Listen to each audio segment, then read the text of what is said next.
Welcome to the podcast of Tibetan Kung Fu. Whether you're a student, current listener, or new to our podcast, thank you for listening to episode number 7, Find the Common Denominator, connecting the threads of your experiences. At the end of the podcast, you'll find the links necessary to get a hold of us. They should also be in the show notes, and we look forward to hearing from you. In this podcast, you will hear the story of how Ava found the threads of her experiences and put them together to use them to change the direction of her life. I want to say thank you to several folks. Dean, thank you for subscribing there at the YouTube channel. Thank you, Mr. Adair, for subscribing at iTunes. It always helps us when you all subscribe to Stitcher and iTunes. It helps us get found a little bit easier. I'm also supposed to be able to see who all subscribes, but due to my technical difficulties, that doesn't always happen. I'm trying to get better and know which button to push to see this or see that. If you have subscribed and I have not recognized you personally, because I do appreciate it, please send me an email so I'll know.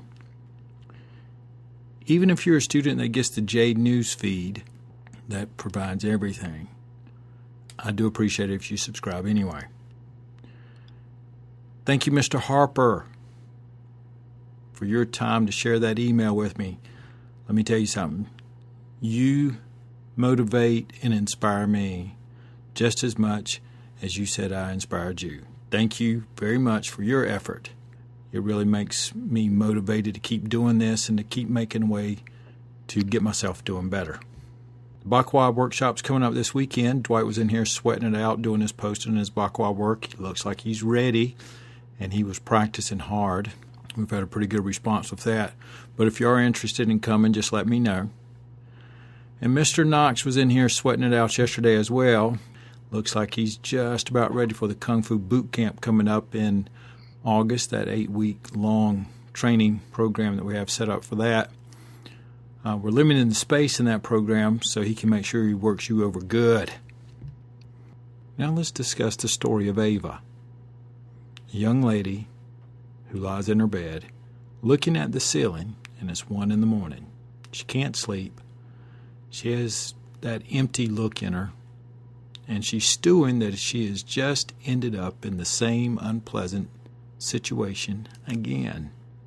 She's thinking to herself, I'm college educated, got a good job, relatively attracted, and I take pretty good care of myself. How do I keep ending up in these crappy situations?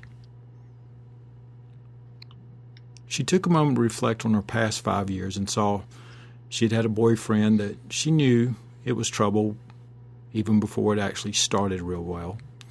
She lost a few $100s on a scam before she ever got a good sense that it was a bad deal. She trusted a guy just because he was a fun play partner.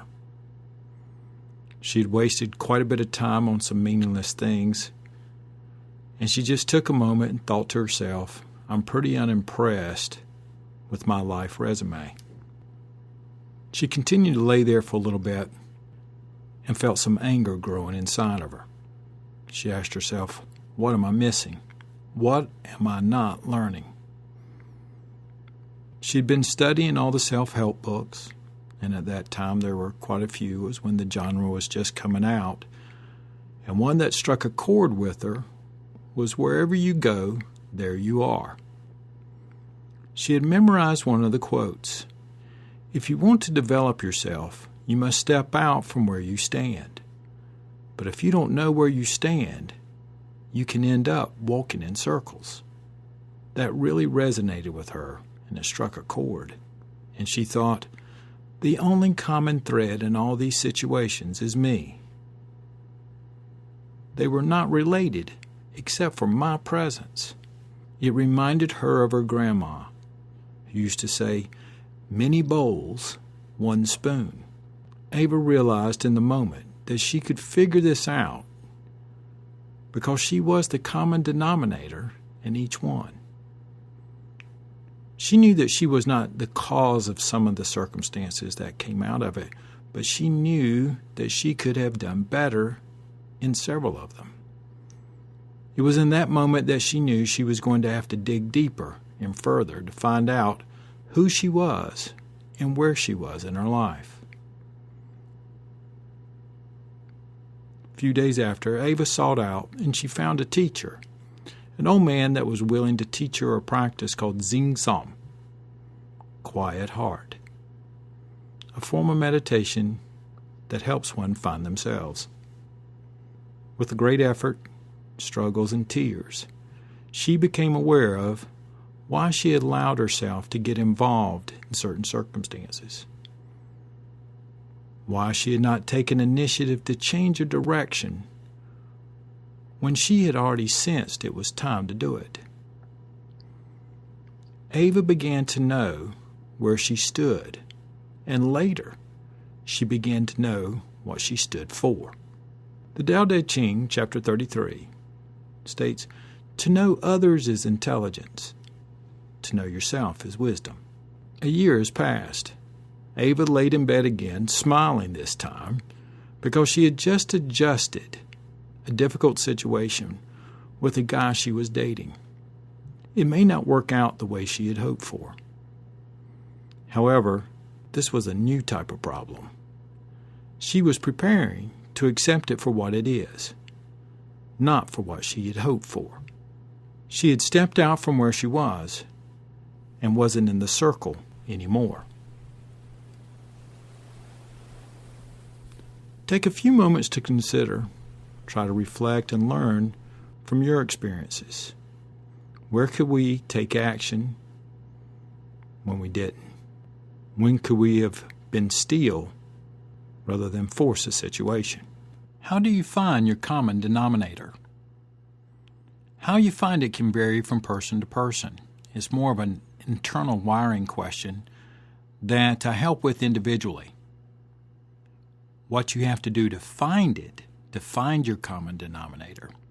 Now that's pretty much the same for all of us. We have to slow the mind down. As the mind slows down and it gets smaller, it actually increases the resolution. We use tools like the Tai Chi Qigong, the quiet heart meditation, the walking like we do in the BaGua. All of these different exercises are ways to get us to the door to understanding how to slow ourselves down to find the common denominator. How we go about opening and walking through that door varies from person to person. Every day do a little and gain a little. Thank you again for listening to Tibetan Kung Fu podcast number 7. If you'd like to send us some feedback, go to TibetanKungFu.net/contact or go to TibetanKungFu.net podcast and you can find this episode and all the other episodes. Have a great day. Look forward to talking with you all again during the week and next week here.